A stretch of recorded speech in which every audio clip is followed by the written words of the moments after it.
Happy 9 months old, Seren! 9 months old na nga si Seren, kaya ayan, pictorial na naman, pero hindi pa nga nag-i-start masyado. Yung aming picture-picturean ay nai-stress na ako dahil nga halos lahat ng mga nakikita niya sa kanyang paligid ay kinakain niya. O diba?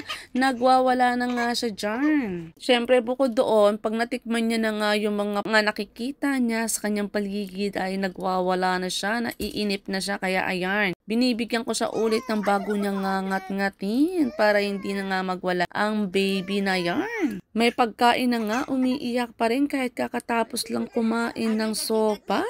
Ayaw niya daw ng picture-picture, gusto niya daw maglaro. Nagpa-help na nga ako kay Kuya Iris para patawanin si baby. Effective naman. Heto na nga ang mga sample ng mga picture ni baby. Ay nako, ang ganda-ganda naman ng baby ko sa kanyang bagong Disney costume.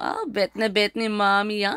Char, mama lang. Si Moana nga pala ang Disney costume na yarn. Ang second outfit naman ni baby ay chuchu dress kulay brown. Pagkatapos ko ng picturean doon si baby sa kanyang Disney costume ay nakatulog nga si baby. Halos kakagising lang ni baby Jaan. Syempre hindi mawawala ang kanyang pagdadrama, kaya ayan, binigyan ko ulit siya ng Marie para naman hindi nagwawala ang bata na yarn. Heto na nga ang kanyang mga sample picture doon sa kanyang chuchu dress. Pwede na nga siya maging model ng Marie, baka naman. Syempre, hindi malilimutan na picturean si baby kasama ang kanyang cake. Ayan, sarap na sarap ang batang maliit sa kanyang cake. Kung nakikita nyo, may bawas na nga yung cake na yan dahil hindi nakapaghintay yung tatay.